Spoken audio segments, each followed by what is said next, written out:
So before we begin the lecture, hopefully you've all had a chance to go along to a lab. If anyone hasn't gone along to a lab time, you really need to make sure that you, in the lab there's a set of instructions for how to activate your CSE account. You really need to make sure you do that ASAP, because you're going to need that account activated to do stuff later. So if you didn't manage to make along and do that in a lab, make sure you do that as soon as you can. You also probably, my class in the first lab had a bit of a trouble using Unity. If you were in that class, do make sure you go back and go through the exercises in making sure you play around with Unity and get it to work. And I'll remove the little bit of stuff about downloading some file called some preference file and sticking it in your library is not at all. It was only to overcome some bug that we were having that we've now fixed, so you don't have to worry about that. I'll remove that from the tute. But the rest of the steps in that tute you should go through and just play around with at home. Make sure you understand what's going on.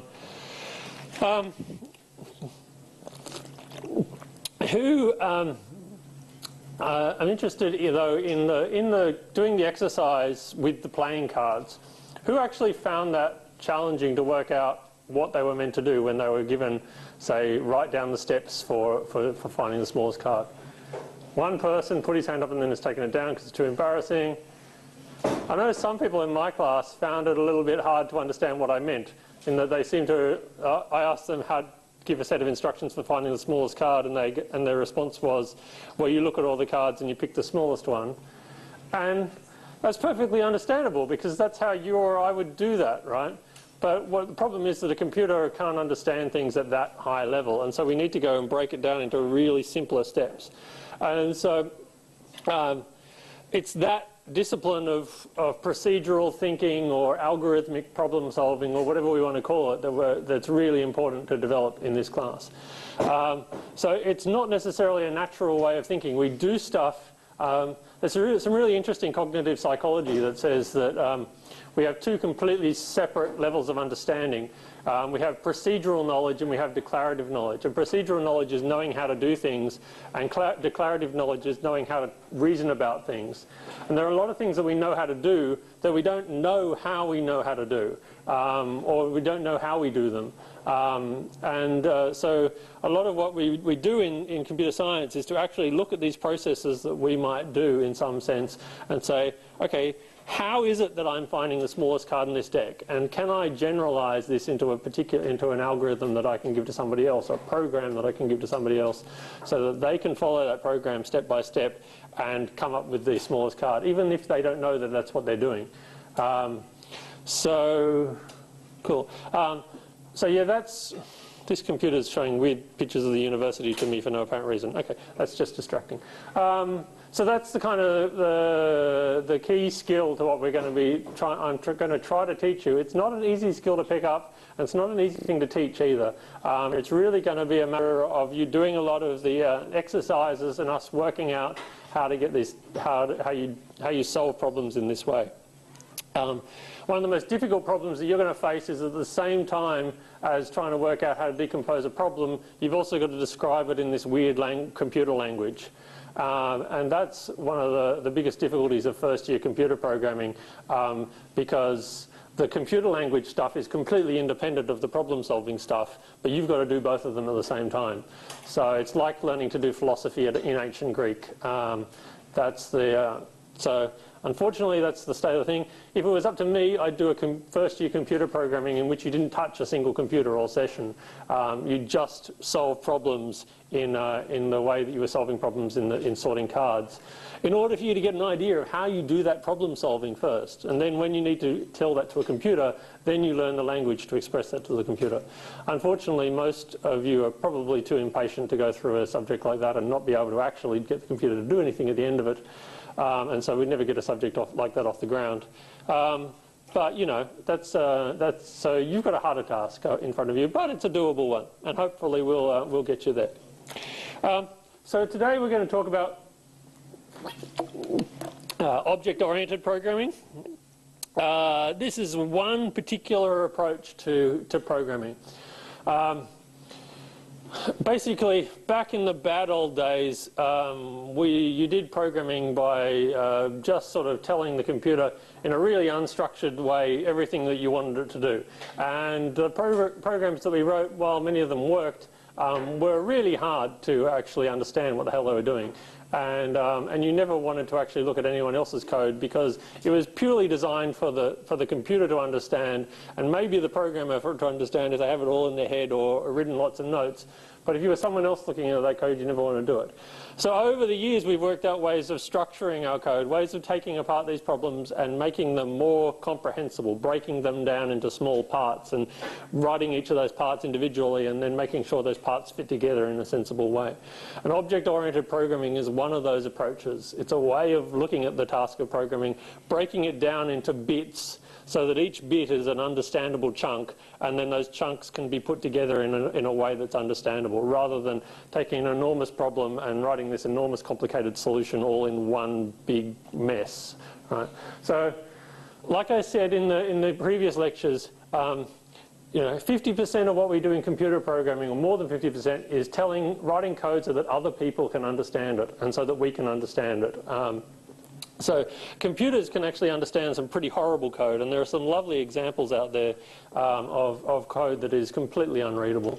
If you're ever interested, go looking for what's called the obfuscated C contest, where there's an annual contest to solve certain problems, writing the most horribly, like the most unreadable code you've ever seen.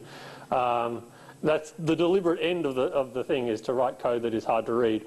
But most of the time, that's not what our goal is. Our goal is to make our programs understandable. Object-oriented programming, we can edit that bit out, can't we, is one way of trying to do that. So JavaScript and Unity script, which is the flavor of JavaScript that we're looking at in this course, is an object-oriented procedural programming language. So these two key terms in computer programming, they mean the way the language structures its programs and structures its data. To say that a language is object-oriented means that we structure data and code into things we call objects. And I'll go into detail about what an object is, but we group together data and related data and code and call that an object. And we group together another set of related data and code and call that a different object. And that's the key idea behind object-oriented programming. There are lots of different OO languages. JavaScript is just one of them. Procedural programming is another basic concept in programming. It means that we write our code as a sequential list of instructions. So you do this, then you do this, then you do this, and so forth. There is another kind of programming which is called declarative programming, which we won't look at. It's where you write, how would you describe declarative programming? It's weird. It's different. You write your program describing the problem that you want to solve in a way, and then you get the computer to sort of semi-automatically work out how to solve that. So we're going to be primarily looking at procedural programming. In fact, we're going to be entirely looking at procedural programming. You don't ever need to know about declarative programming. And we're going to focus on object-oriented procedural programming.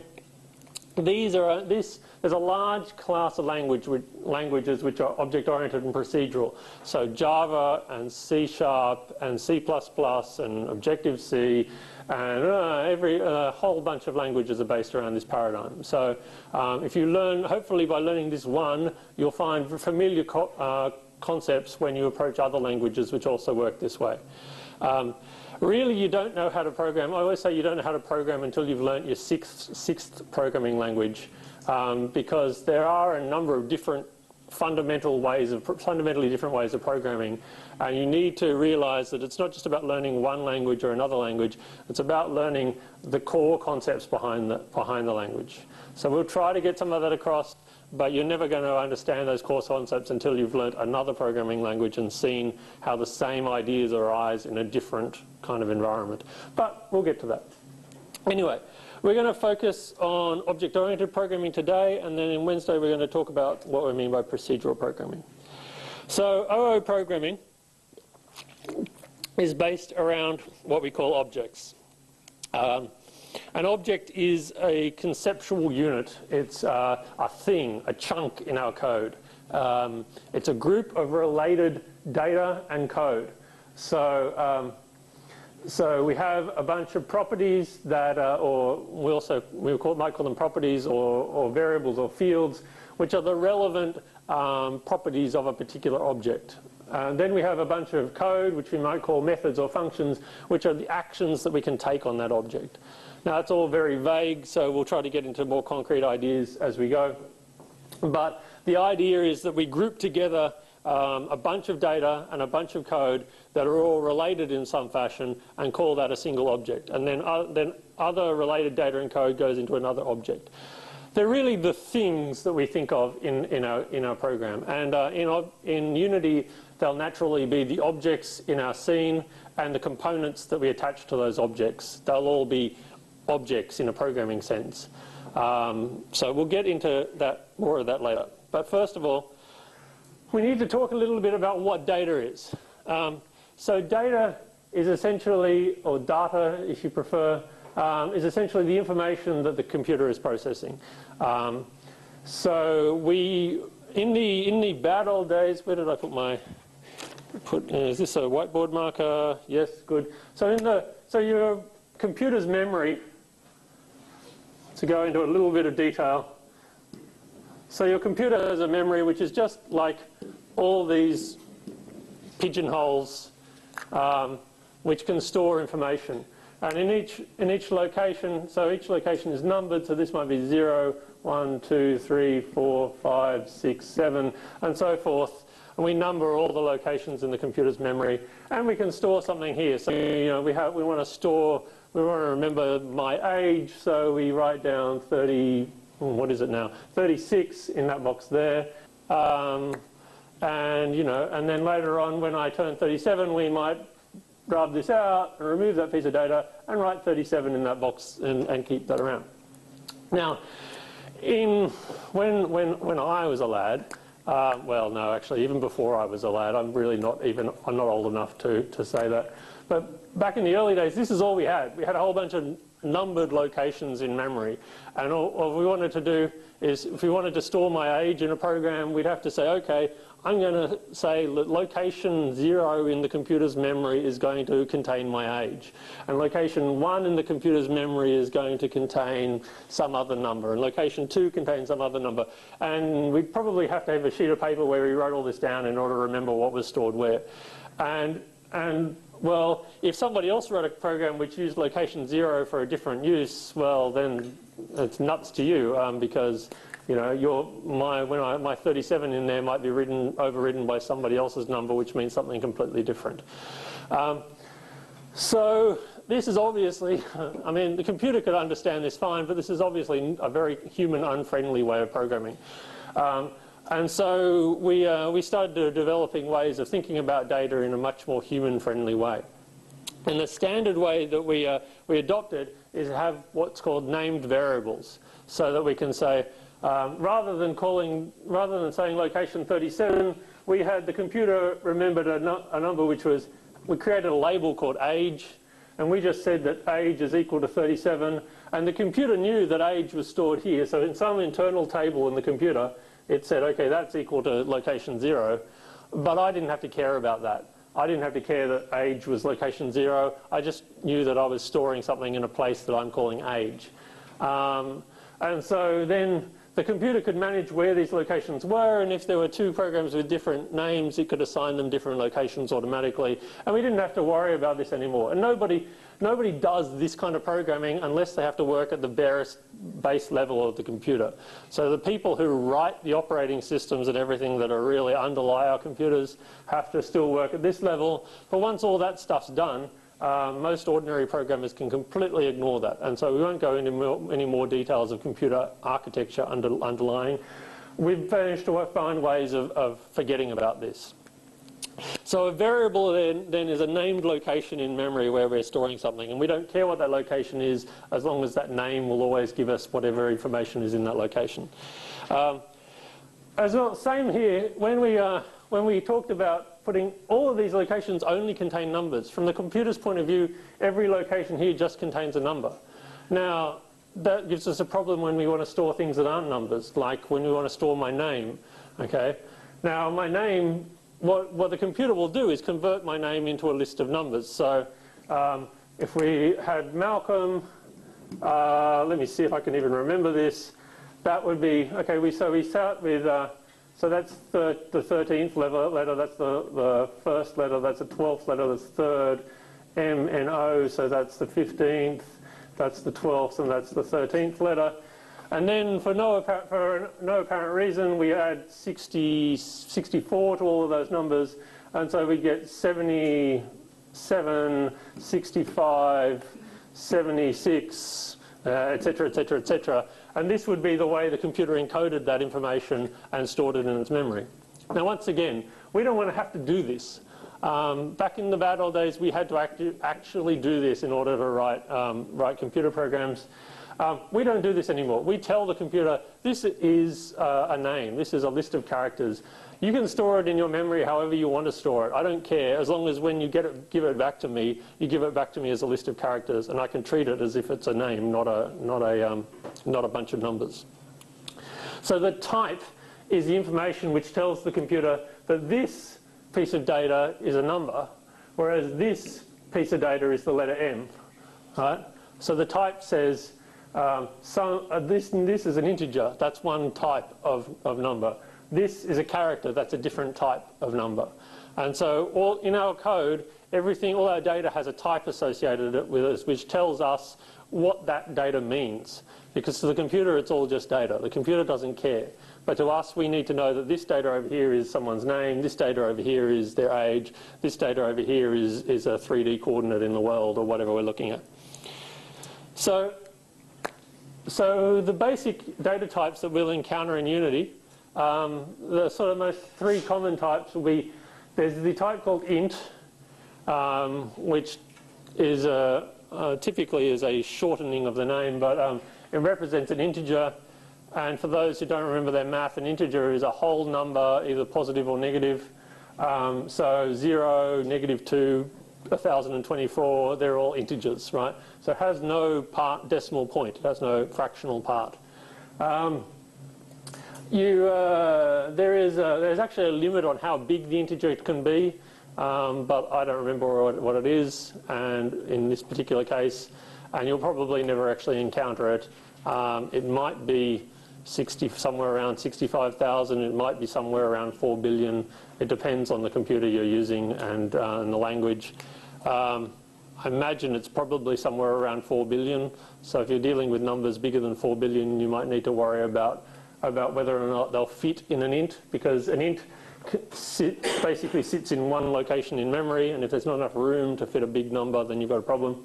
But you really don't need to worry about that. Most of the time you'll be dealing with ints that are small numbers, and so you just think of an int as a number, as a whole number, that has a number that has no fractional part. A float, which is a really nice, meaningless name, represents a decimal number, so a number with a fractional part. Why it's called a float is complicated and really is of no interest to you. If you want to look it up on Wikipedia, it's technically a floating point number. If you want to know what a floating point number is, go and look on Wikipedia. It's bizarre. From your point of view, it really can represent any decimal number, so any number that has a fractional part. Of course, it doesn't have to have a fractional part, so the number 0 is still a proper float, the number -1 is still a proper float. Again, there are some limits on size, and occasionally some weird rounding stuff happens. So you might type in -27.5, and it might show up as -27.4999999 for no apparent reason. That again is because the computer has limitations on exactly how well it can represent the number it's giving you. But most of the time you won't need to worry about that. Most of the time, any number that has a decimal part, you'll use a float to represent. Obviously, there's kind of overlap here. You might ask, why bother having ints when you have floats? If this can represent any number that can represent, then why have both of them? Probably, from a computer science point of view, a float will take up less space in memory than an int, but you really shouldn't worry about that. So, so yeah, if you're representing a number, a float will do what you want it to do almost all the time, unless you have any particular reasons to have accuracy. I can't think of any good reasons. So anyway, but you'll encounter both of them in what you're doing. So basically, anytime you're just counting things, use an int. Anytime that you're actually going to be dealing with fractions, use a float. A string then is another type of data which actually represents text. Again, why is it called a string? It's funny, as a computer scientist, you just get used to thinking of strings and floats and ints.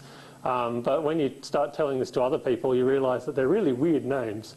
A string is a string of characters. So it's, you're stringing them together in some sense. I have no idea who originally came up with that word and why they didn't call it text or something, but it's stuck. The name stuck from very early on. Everyone talks about strings, and they don't mean pieces of rope, they mean text. Okay, so let's have a look at what this looks like in Unity, because that's all rather boring so far. So we come down to Unity. I'm going to delete that and start again. So here's our lovely scene from previously. Once again, it's very dark. Can we turn down some more lights? Can somebody, can one of you guys see if you can find a way to turn down a bit of light so they can see the screen? So anyway, we have our cube, and I stuck a plane in there for it to be on. But what we're interested in is creating a script. So we'll come in here and create JavaScript, and we'll edit it. Actually, we'll give it a name. What name should we call it? We'll call it, ooh, that is dark. Okay, cool. Can the video now actually see me? Not that it really matters, but yeah. We'll call it types, variables example, just for the hell of it. And then I'll edit that, which should open it up over here. Good. All right. So you see that? Good. So what we're going to do, we're going to ignore that for the time being, and we're going to create a variable. So the syntax that you use in JavaScript, or at least in Unity script, and in JavaScript in general, to create a variable is var for variable, and then the name of your variable. Now, use meaningful names to your variable. So if this variable is going to represent my age, then we might call it my age. Right? Now, on its own, that, and we put a semicolon there because every line in JavaScript basically ends with a semicolon. On its own, that will declare a variable, but we don't know what type that variable is. So if we save this and come back across to Unity, oh, it all goes dark when we change screens. And we add that variable onto our cube. Then we look at the cube. Oh, sorry, we add that script onto our cube. We'll just delete that one that was there from previously. And we'll close up all this business because you're not interested in that. And we look here at my variables example, and it doesn't actually tell us anything, right? I forgot that it doesn't do that. The reason it doesn't do that is because we don't actually know what type the my age variable is. So we need to give it a type. And now I've got to remember how to do this. So let me go actually back and look at my slides. There we go. So in order to give it a type, we go a colon, and then we're going to call this an int because we're going to represent our age just as years, no decimal part. And now if we come back across here, we save the script and come back across here.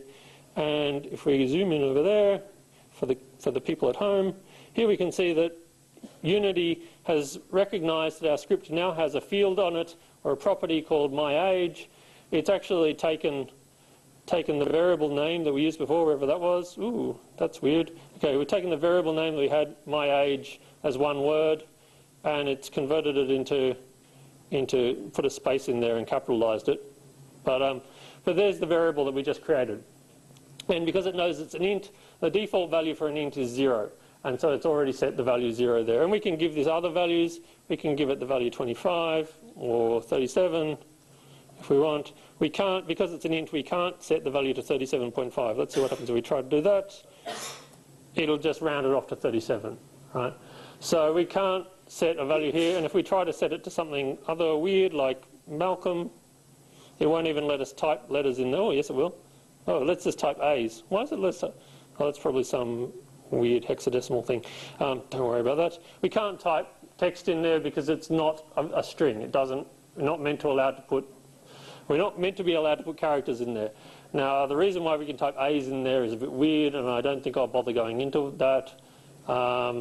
Yeah, no, I don't think you need to know about that. Let's forget that we can do that and just pretend that we can only type numbers in there. In that case, the A is actually being interpreted as a number, but then, yeah, I'm not even going to go there. Forget it. It's not really important. Okay. So if we wanted to create more variables, we come back here. We can create another one, which is, so if we wanted to change this to represent out my age in fractions, we can change it to a float. So I just change the type from int to float and come back across. And now, because I changed the code, Unity forgot the number I had in there before. But I can now put in here 36.5. And it remembers, it now is happy with the value 36.5 as a float, because a float can store a fractional number. Okay, so we can also add, if we want, another piece of data, which is my name, and my name is a string. Note that string is spelt with a capital S in Unity. That's just the way that is. And now we have the my name field here, which has appeared, and it has the default name is the default string is the empty string that has no characters in it. But we can type a name in there, and there's my name. And now, so now that script now has my age and my name on it. Now, if we create, if I come up here and create other, let's create a sphere, put it in our world. Put it over there. There's a sphere. We can add the same script to the sphere. And notice the sphere doesn't have the same values. So the sphere can have a completely different age. The sphere can be 25, and the sphere can be called, what's a good name for a sphere? What's a spherical sounding name? Sven. Sven the sphere. It's a sphere. So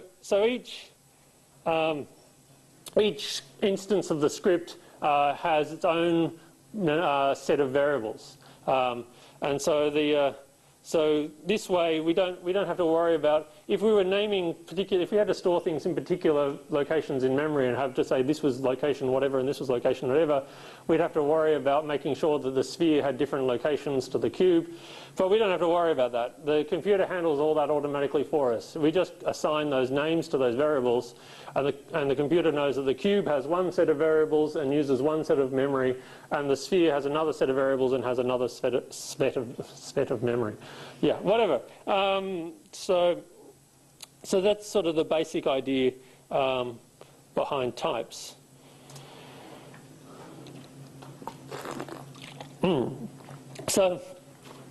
So far we've looked at fairly simple kinds of data.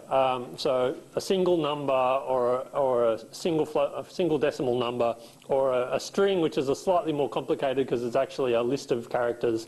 But still they're fairly simple pieces of data. Sometimes we want to deal with data that has more structure to it, that has several components to it. And the example that we'll be using over and over again in Unity is a vector. Which is a way we talk about a point in space. Because Unity is a 3D engine, we put things at points in 3D space. And so we need to represent a vector which is three values treated as one object. An X value, a Y value, and a Z value. And if we have a look, so hopefully you remember from high school some 2D geometry where you talked about the Cartesian plane, and you had, and I haven't got a cursor here so I'll have to point with my hand, you had an X-axis across the bottom and a Y-axis up the side, and then any point on that plane you could talk about by its number. The origin would be 0, 0, would be the bottom left corner, but then as you increased in the X value, which is the first one, you go that way, and as you increase the Y value you go up, and so you can sort of give a number to any point in the two-dimensional plane.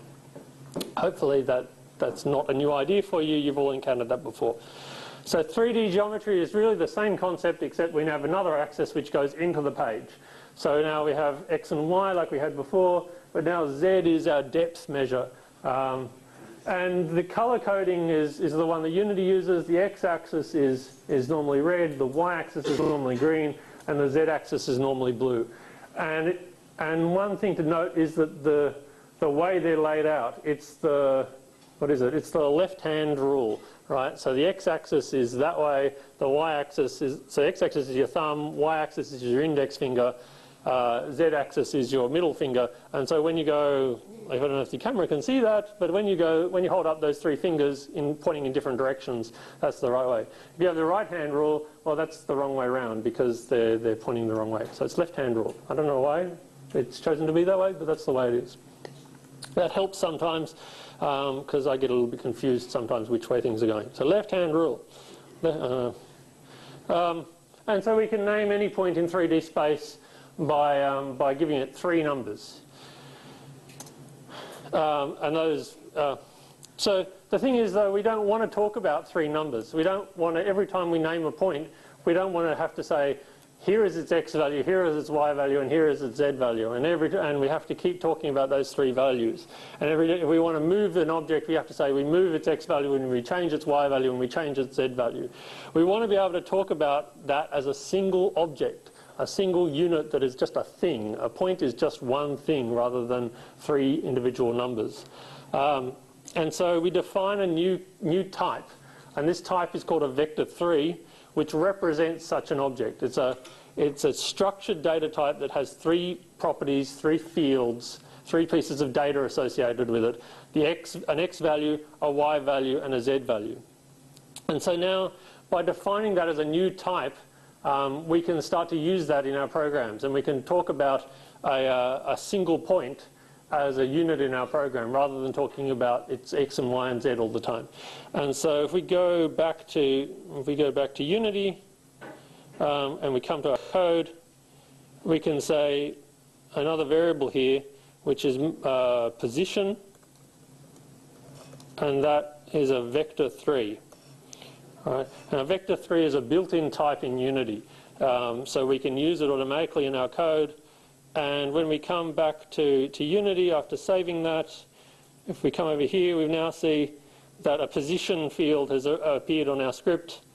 And if we open up that, its default values are all 0 for the X, Y, and Z. So it has, those 3 values are there internally as part of that object. But we don't have to think about that as 3 values. We can think about that as just one object called position. And so we can give ourselves a position. Well, this won't actually change our position because it's not attached to the position in the real world. But we can put whatever numbers we want in here. And like they're real numbers, so we can give them all different values, 0, 0, 1. And so now we can then treat that as one object in our world. So let's scroll back out. So this is the concept behind an object-oriented programming. Rather than talking about 3 different pieces of data or however many pieces of data that make up a vector, we talk about one vector object. And that way we can group that related data together and just pretend it's a single thing. And we only look inside that thing when we need to. When we don't need to, we can just talk about it as if it's one thing, and we don't have to worry about all the pieces of data that are inside it. Coming back to here and checking how we're going for time. Good. So we can look at, if we look at this, here we go. If we go over to the Unity script reference, here's the actual web page for vector 3, and if we can zoom in a little on that. So it says here that a vector 3 is a representation of 3D vectors and points. We use it to pass positions and directions as well, so that a particular location in the world can be represented by a vector, but a vector can also represent a direction. So if we have an object and we want to move it in a certain direction, we'll represent the direction that it's moving by a vector as well, and I'll get onto that in a second. So generally, it's a fairly common thing that we'll be doing. It says here, oh, I can't do that. It has three variables attached to it, the x, y, and z, which are the three components. It actually has a couple of other variables attached to it, which we won't look at right for the moment, except one of the ones that's interesting is the magnitude value, which will actually tell us how long a vector is. And the nice thing about that is that value is automatically recomputed. So if we change x, y, and z, the magnitude will automatically change. The other thing to notice is down here, we have a bunch of functions attached to a vector. So, like I said before, an object groups together both related data and related actions that we can do on that data. And so these functions are things that we can do with a vector. And the particular things we can do with a vector are to scale it, to normalize it, and to convert it into a string. And these are common operations that we'll want to do on a vector. But we'll look more on that in a second. So coming back to wherever we were, back to here. So yeah, you can go through and look at the docs in general for how a vector works. Unity also has vector 2 to represent 2D vectors when you need them. Obviously a very similar kind of class.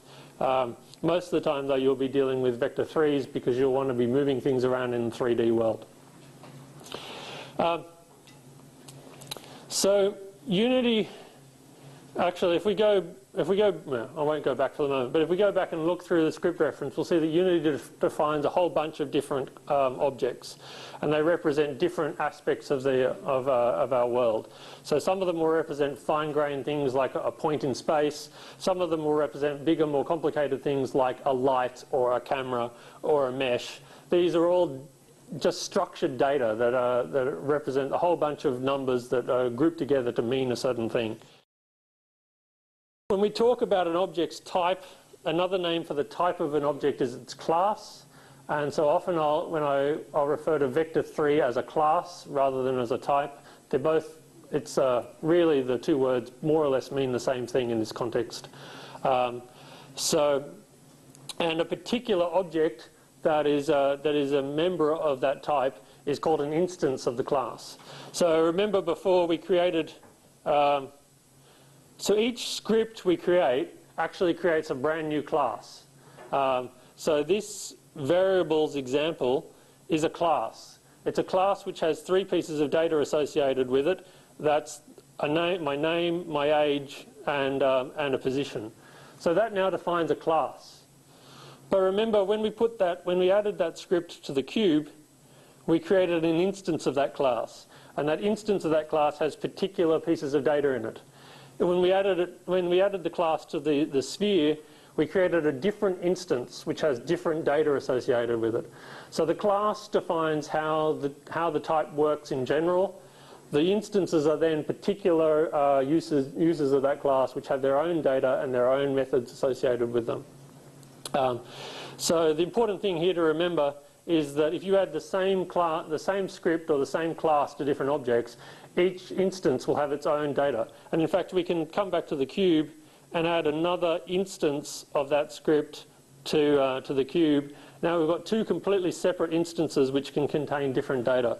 So this instance of the script might have that I'm 58,000 years old, and then my name is Methuselah. Or whatever, Methuselah, how do you spell that?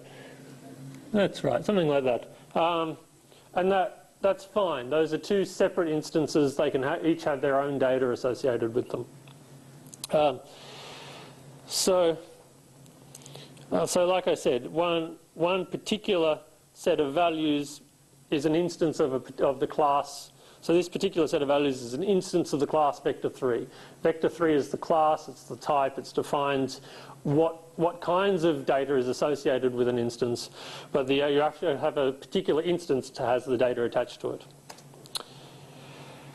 So like I said before, there are standard operations that we'll often want to do on vectors. We often add two vectors together, or we'll scale them, or we'll normalize them, or do things like that. And if we wanted to write how to do that, we could describe the process of adding two vectors by saying you add the x values together, then you add the y values together, then you add the z values together, and that tells you how to do that. But because we're going to do this again and again and again, we don't want to keep talking about the x values, the y values, and the z values. We just want to say, here's one vector, here's another vector, let's stick them together, let's add them together and find the result. So we don't want to have to write out the code how to do that every time we want to do it. So what we do is what's called code reuse. We find a way of writing that code once and then reusing it every time we want to add two vectors together. Obviously, if we had to write it many times, we'd probably introduce more errors than we'd like to, and it makes our code unreadable, and it's just tedious. So code reuse is a great way of making your code easier to read, easier to write, and easier to debug. The classic way to do this is to define methods. So I said before that the objects have data and code.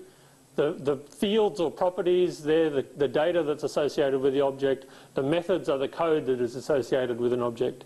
And so methods, we also call them functions. I think in the documentation you'll see them called functions. The names are more or less interchangeable. There's a slight difference in meaning between method and function, which we'll get into later. But really, in this context, their names are interchangeable. So the vector3 class, like I showed you before, has a method on it, normalize, which automatically normalizes the vector. So rather than having to talk about the code that we do that, we just say in our code, when we want to normalize a vector, we just say normalize this. We take the vector and we normalize it, and it just happens. So the idea is that by creating methods, we start to group together code that we use often and give it a name and call it a single idea, and then we can reuse that unit of code. So like in the, if you remember in the tutorial, some of you may have found that the first card sorting question was find the smallest card in the deck. Once you'd done that, if the second question was how to sort the cards, well, one of the ways to sort the cards is to find the smallest card, put it aside, and then find the smallest card that remains, put it aside, and find the smallest card that remains and put it aside until you've got no cards left. So what you've got is, by solving the first problem, you can create a method which is find the smallest card, and then once you've got that method, you don't have to write it again. You can put it aside, and when you're writing how to sort your cards, you can just say find the smallest card in the deck. And in order to do this, see the instructions that I wrote before.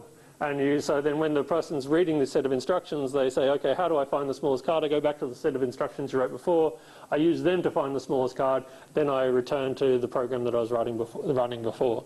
So methods give us a way of taking a group of commonly used instructions and putting them aside as a unit and giving them a name. This idea in general is called abstraction. It's the idea that we can group related data and code together into chunks, and we can give those chunks names, and we can reuse those chunks as we need to. Abstraction is a really useful way to make code easier to read, to write, and to understand, and to debug, because eventually you're going to have to come back. There are going to be errors in your code. If you can do your abstraction well, then it's much easier to find those errors, because you can localize them down to the important parts of your code. So this general idea of chunking code is called abstraction, and we'll come back to this again and again. Like I said, Unity has a whole bunch of different objects. You can check out the class hierarchy here. I don't have a meeting with Margaret. You can forget about that. So here's all the different classes that are in Unity. There are a gazillion of them. We won't look at even, we'll only look at a small fraction of these. You can go through and read the instructions for how you might want to use some of these, when you might want to use them. I'll talk about some of them as they come up. We won't go through them in any kind of systematic way. But it's worth having a look through there and seeing what kind of objects Unity can represent. Finally, a word on style. I'm going to keep harping on about this because, like I say, code is for people as well. A consistent coding style makes your code a lot easier to read. laying out your code in the same sort of way all the time and picking a way of naming things that is consistent means that it's going to be a lot easier to read your code. I'm going to encourage you to use what's called bumpy caps for names. Computers don't like names with spaces in them. You've just got to face that. Computers like stringing names together as a single word, like how you do in a URL where you say www.clickonthis.com, right? It's click on this is one word. We have the same sort of names in our variables and methods and classes. We're going to string things together, but we do care about capitalization. So we're actually going to use what's called bumpy caps or camel case or whatever you like to call it, where every new word starts with a capital letter. So we're going to name variables always starting with lowercase letters. We're going to name methods always starting with uppercase letters, just so that it's an easy way to, if we look at something, we know whether we're talking about a method or a variable. And we're going to make sure we choose meaningful names for our code. Now, all of this matters not one bit to the computer. The computer doesn't care what names you give things as long as the names are all different. To the computer's you can name your class X, Z, Y through 32, and you can name your methods all in uppercase or all in lowercase or with whatever way you want. It doesn't really matter, but like we said, computer programs are for people too. So bad style would look something like this. We call our script move. We have a variable t and a variable d and a function called go, which is really nice and meaningful. And we say that we have a variable s, which is we do something with t and the position, and then we take s and we do something. We multiply it by d, and then we translate thing by s. And it's not really apparent what we're doing there because the names are all rather unclear. And so if you were writing this, you submitted this code in your assignment, you'd lose all your style marks because of really bad naming, right? Good style looks more like this. We name our script move towards target. It actually gives us some idea what the script does. It makes an object move towards a target location. We give our variable name target so that we actually know that this is obviously the target the thing's moving towards. We give a name step size. That makes it clear that, okay, this is how much it moves on every step. And then we say we calculate a step by working out the distance from the vector from the target to the transform. And it's exactly the same code. We've just changed the names around. But the code is more readable as a result. Now, I'm not saying this code is inherently readable. You might actually want to make this a bit more readable by changing, by putting in some comments to make someone understand it or whatever. But at least it's clearer than what we had before. The important thing here is to use real words rather than weird abbreviations. Use camel case to stick words together so that they're fairly readable.